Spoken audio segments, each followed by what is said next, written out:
Announced at Microsoft's E3 briefing this year, FromSoftware's newest game, Elden Ring, has taken the internet by storm. Though the trailer itself was powerful and captivating, it arouses more curiosity than answers. What kind of game is Elden Ring? What is it about? We don't know much about Elden Ring yet, but thankfully some of the biggest and most important questions surrounding the game have been shared, even if that doesn't help the wait go by any faster. Miyazaki is back. Hidetaka Miyazaki is essentially synonymous with FromSoftware and the last decade of their fantasy RPG games, coming to the rescue of the developer during troubled times in the Demon's Souls development cycle. He quickly rose in the company to become its beloved president. He's the visionary behind Dark Souls, Bloodborne, and Sekiro, games that have now spawned dozens of similarly designed games known as Souls-likes. Miyazaki's unique and foreboding artistic choices, cleverly looping world design, and penchant for narrative ambiguity has crowned him one of gaming's most respected figures, so Elden Ring is almost sure to join the ranks of his previous work and impress gamers of all kinds with his meticulous attention to detail. It's an action RPG. Miyazaki has confirmed that Elden Ring will be an action RPG. In an interview with Xbox, he stated that it is a third-person action RPG. Unlike Sekiro, which has a heavy focus on action, Elden Ring puts more focus on RPG elements. Of course, we're not shying away from the fun of responsive melee-based combat, and these elements will be present as well. A challenging game.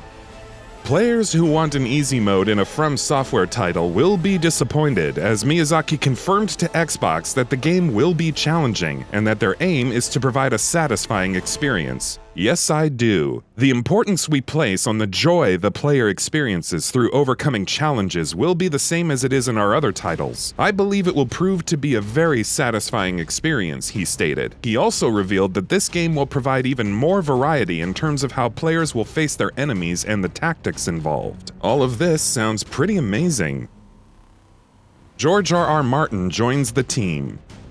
Joining Miyazaki to help craft its detailed mythos is famed writer George R.R. Martin. Most of us know him as the writer of the A Song of Ice and Fire books that were later lovingly brought to life in HBO's Game of Thrones series. Martin is no stranger to crafting insanely detailed worlds and history spanning multiple generations, and his unique brand of emotionally resonating character development is both widely appreciated and affecting to his readers. Most of FromSoftware's RPGs have relied on a mixture of cryptic dialogue and ambiguous item descriptions to help players piece together an intriguing but vague history of the game world. But the addition of Martin to the writing team hints that we might be able to expect a more fleshed out experience in Elden Ring. We don't know yet whether what he's crafting will serve mostly to expand on the game's lore or if he will be helping to write a more straightforward and deliberate narrative. Either way, having someone as talented and detailed as Martin working alongside Miyazaki is guaranteed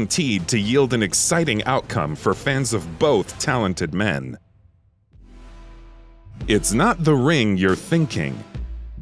After watching Elden Ring's debut trailer and examining its themes and name, it'd be very easy to assume the game's story will revolve around a physical ring, perhaps like Lord of the Rings before it. Miyazaki, however, has been quick to put that idea to rest, confirming that the ring in question is a concept, not a tangible item. As pointed out in the trailer, this seemingly sacred ring has been shattered, and it's likely to leave our playable character somehow tasked with dealing with whatever terror that brings. Whether we'll be working to reform the connection or simply suffer the consequences of its shattering is yet to be seen, but it's exciting to imagine what lore and story Martin and Miyazaki have in store for us with this concept. It's as dark as you'd expect. Elden Ring is very clearly set in a dark fantasy world. From the opening moments of the game's debut trailer, we're greeted to beautifully ominous music and visuals, with a seemingly broken and defeated king or prince character being sustained by a multitude of hands. We soon see a character with a crack in his back slaving away over a forge or anvil before collapsing, and other imagery shows red skies, characters wearing medieval-era armor and weaponry, and a large and sinister-looking character becoming engulfed in flames. "Look up at the sky," says an unsettling narrator with a powerful voice. "It burns." challenge. All of these elements are par for the course with FromSoftware games, with Dark Souls offering an eerie medieval setting, Bloodborne showcasing a Lovecraftian nightmare, and Sekiro exploring an often morbid side of feudal Japan. Miyazaki has spoken up to say that Elden Ring and its world will be very foreboding, and with Martin's writing at the forefront of the experience, it's likely to be a grim and chilling tale from beginning to end, just how fans like it. Bosses are here to stay. Souls-like games are designed to challenge players constantly, but no bigger roadblock exists than the genre's memorable collection of boss battles. Often the breaking point for less patient players, these bosses typically require an immense amount of patience, skill, and willpower to overcome, but yield an unmatched feeling of reward when that final blow attaches and victory is yours. Luckily, Miyazaki has confirmed bosses will be making a triumphant return in Elden Ring, going so far as to call some of them horrifying. Given some of the uniquely unsettling creatures we've fought across this genre so far, it's always good to hear that the developers are showing no signs of slowing down on that front. It's open world. Dark Souls and FromSoftware's other Souls-like experiences take place in what might be referred to as pseudo-open worlds. Large underground caverns, maze-like forests, and majestic towers all typically loop back to one another in realistic ways, creating a true feeling of connectivity and exploration. The aha moment that comes from finding a shortcut connecting back to a previous area is very rewarding, and moving between them lends a sense of freedom to the gameplay even if the game isn't technically open world. According to Miyazaki, Elden Ring seems poised to break that mold with a more open world approach. He has confirmed that we'll absolutely explore and discover individual areas, of course, including underground areas and castles. However, we'll be granted much more freedom in how we get there as we explore a game that will dwarf previous titles in terms of volume. It'll be an undeniable joy to see how FromSoftware translates its core mechanics into an open world design, and it's hard to imagine them doing anything less than a stellar job. Note that Miyazaki also clarified the terminology behind the words open world in an interview with Xbox, saying, "There are many definitions to the term open world, and I might not be phrasing it correctly, but we have simply tried our own approach to a game with a large open field to play in." It's still very Souls-like.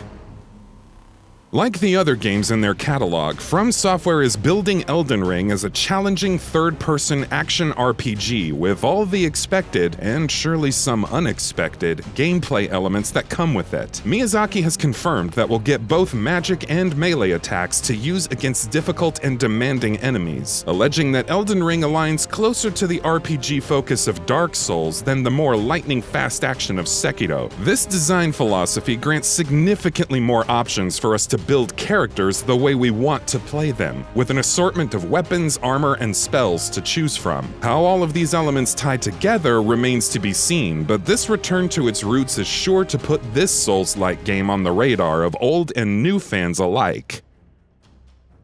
It's already 2 years deep in development.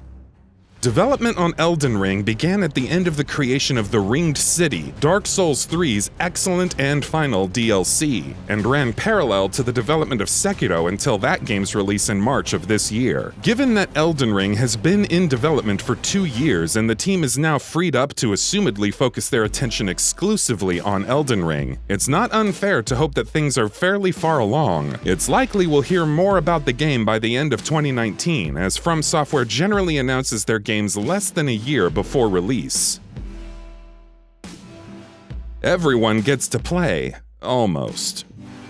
While FromSoftware has sometimes paired up with Sony for exclusive game releases like Demon's Souls and Bloodborne, Elden Ring will be reaching gamers across most major platforms. It's highly unlikely to see a release on the Switch, but players will have the option of playing the game on PS4, Xbox One, or PC when it releases at an unconfirmed date in 2020.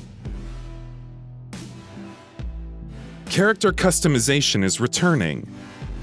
Sekiro, while an immensely satisfying game, lacked FromSoftware's usual addition of character customization employed in games like Dark Souls and Bloodborne. It has been confirmed to return in Elden Ring, however, so we can expect the developer's normal range of options for gender, face, and body types. There's been no confirmation of whether concepts like gifts or specific starting builds will return, but we're sure to see and hear more on those elements when gameplay surfaces in the coming months. The biggest FromSoftware game yet. The Elden Ring will be FromSoftware's biggest game ever in terms of scale, narrative, and the things you can do. If I were to put aside the world full of fresh stimulus thanks to our collaboration with Mr. Martin, I would have to say the biggest difference is it being open world. Due to this, the scale of the world and its narrative, as well as the depth and freedom of exploration, have increased dramatically. It is without a doubt our biggest title yet in terms of sheer volume, he stated to Xbox. And that about does it for this video. If you enjoyed what you watched and want to see more from GamingBolt, please hit the subscribe button. Also, don't forget to switch on the notifications bell icon next to it. That way you'll never miss any of our videos. Thanks for watching.